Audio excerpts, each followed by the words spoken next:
Silence by Ganfarel Kimeth. I've heard of you, said the old vagabond, very impressed. Aren't you the adventurer who slew all those ash vampires in Ghostgate a couple of months back?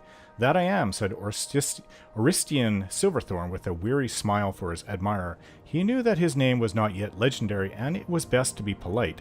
And you are? My name would have no meaning to you, but I'm Darrell, he said, raising a glass of grief. I hail from the region of Ghostgate, which is how I heard your name. Are you on an adventure as we speak? Yes, said Silverthorn with a grim expression. I'm challenged to rid the Grayslands of a rogue battle mage by the name of Egroamaro. I've heard of him as well, said Darrell. He is said to be very powerful, an implacable foe. That is why I'm drinking now, sighed Silverthorn. So tell me, what is your profession? I do nothing, said Darrell with some measure of pride, but in my youth I used to teach the skills of illusion at the University of Gwillem. Perhaps you can help me then, said Silverthorn, suddenly excited. Can you teach me the spell Silence? I can certainly pay you. I know that spell, said Darrell. You might find invisibility very helpful as well, or perhaps darkness, which would allow you to sneak up on old Egroamaro. No, said Silverthorn firmly. I only have time to learn one spell. I have to kill Egroamaro, collect the reward, and be back in Nisus as quickly as possible. My wife worries when I'm away. Darrell agreed, and as the two settled back in their seats at the corner club and tossed back glasses of grief, the old man shared his knowledge of the spell. He explained what it truly meant to bend sound, creating a cone of silence as glass can bend light. He had Silverthorn close his eyes while he tapped the side of his glass, making him picture the sound as the physical entity it was before it was extinguished. The adventurer, after a few hours of instruction, paid the old teacher and set off on his way.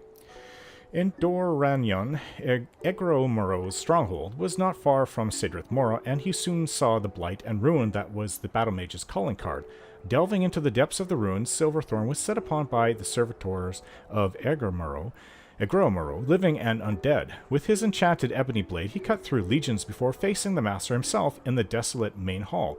Egroamaro bowed to his adversary sardonically, and then prepared to unleash a fireball to incinerate him. Before he had uttered the first word of the spell, he suddenly found that all the creaking and sighing of the ruins around him had been stilled. He opened his voice to speak, but there was no sound. Silverthorn took his time strolling across the length of the hall before dispatching the battle mage with one stroke of his blade. The adventurer rushed back to the tribunal temple where he had received his quest, accepted the gold and the thanks, and was back in his house in Nisus.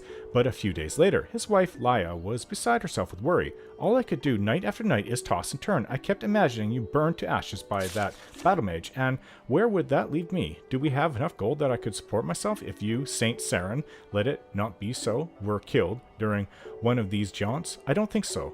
Why couldn't you get a nice position at the Fighters Guild right here in town? I hear they're looking for a trainer for the Imperial Guard.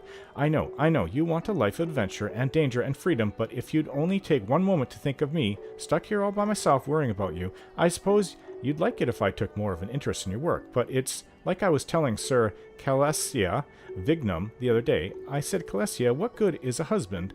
Laia continued to talk, deaf to the fact that her words were dead before they left her mouth. Silverthorn smiled and nodded his head, enjoying the silence. He could have killed Egroamaro without the spell, he considered, but he could not have survived his wife.